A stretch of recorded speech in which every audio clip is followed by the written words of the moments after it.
एक औरत बहुत महंगे कपड़ों में अपने मनोचिकित्सक के पास गई और बोली, डॉक्टर साहब, मुझे लगता है कि मेरा पूरा जीवन बेकार है, उसका कोई अर्थ नहीं है। क्या आप खुशियां ढूंढने में मेरी मदद करेंगे? मनोचिकित्सक ने एक बूढ़ी औरत को बुलाया जो वहाँ साफ सफाई का काम करती थी और उस अमीर औरत से बोला, मैं इनसे आपको ये बताने के लिए कहूंगा कि कैसे इन्होंने अपने जीवन में खुशियां ढूंढी। मैं चाहता हूँ कि आप इन्हें ध्यान से सुने। तब उस बूढ़ी औरत ने अपना झाड़ू नीचे रखा, कुर्सी पर बैठ गई और बताने लगी, मेरे पति की मलेरिया से मृत्यु हो गई और उसके 3 महीने बाद ही मेरे बेटे की भी सड़क हादसे में मौत हो गई। मेरे पास कोई नहीं था, मेरे जीवन में कुछ नहीं बचा था। मैं सो नहीं पाती थी, खा नहीं पाती थी, मैंने मुस्कुराना तक बंद कर दिया था। मैं स्वयं के जीवन को समाप्त करने की तरकीबें सोचने लगी थी। तब एक दिन एक छोटा बिल्ली का बच्चा मेरे पीछे लग गया। जब मैं काम से घर आ रही थी, बाहर बहुत ठंड थी, इसलिए मैंने उस बच्चे को अंदर आने दिया। उस बिल्ली के बच्चे के लिए थोड़े से दूध का इंतजाम किया और वह सारी प्लेट सफा चट कर गया। फिर वह मेरे पैरों से लिपट गया और चाटने लगा।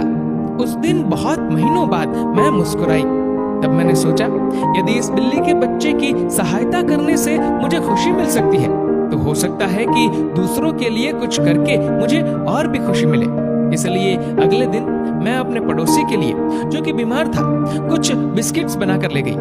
हर दिन मैं कुछ नया और कुछ ऐसा करती थी जिससे दूसरों को खुशी मिले और उन्हें खुश देखकर मुझे खुशी मिलती थी। आज मैंने खुशियां ढूंढी है दूसरों को खुशी देकर। ये सुनकर वह अमीर औरत रोने लगी। उसके पास वह सब था जो वह पैसे से खरीद सकती थी, लेकिन उसने वह चीज खो दी थी जो पैसे से नहीं खरीदी जा सकती।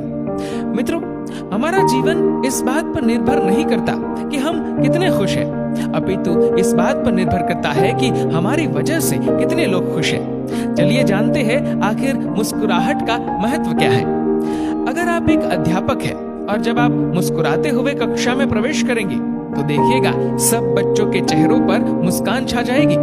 अगर आप डॉक्टर हैं और मुस्कुराते हुए मरीज का इलाज करेंगे तो मरीज का आत्मविश्वास 2 गुना हो जाएगा।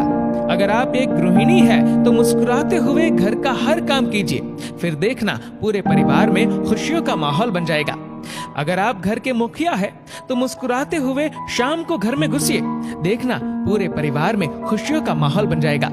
अगर आप एक बिजनेसमैन है और आप खुश होकर कंपनी में घुसते हैं तो देखना सारे कर्मचारियों के मन का प्रेशर कम हो जाएगा और माहौल खुशनुमा हो जाएगा। अगर आप दुकानदार है और मुस्कुराकर अपने ग्राहक का सम्मान करेंगे तो ग्राहक खुश होकर हर बार आपकी दुकान से ही सामान लेगा।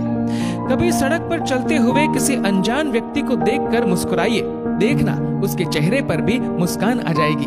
मुस्कुराइए क्योंकि मुस्कुराहट के पैसे नहीं लगते, ये तो खुशी और संपन्नता की पहचान है। मुस्कुराइए क्योंकि आपकी मुस्कुराहट कई चेहरों पर मुस्कान लाएगी।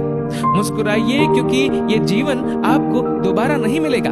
मुस्कुराइए क्योंकि क्रोध में दिया गया आशीर्वाद भी बुरा लगता है और मुस्कुराकर कहे गए बुरे शब्द भी अच्छे लगते हैं। मुस्कुराइए क्योंकि दुनिया का हर व्यक्ति खिले फूलों और खिले चेहरों को पसंद करता है। मुस्कुराइए क्योंकि आपकी हंसी किसी की खुशी का कारण बन सकती है। और सबसे बड़ी बात, मुस्कुराइए क्योंकि ये मनुष्य होने की पहचान है, इसलिए स्वयं भी मुस्कुराए और औरों के चेहरे पर भी मुस्कुराए।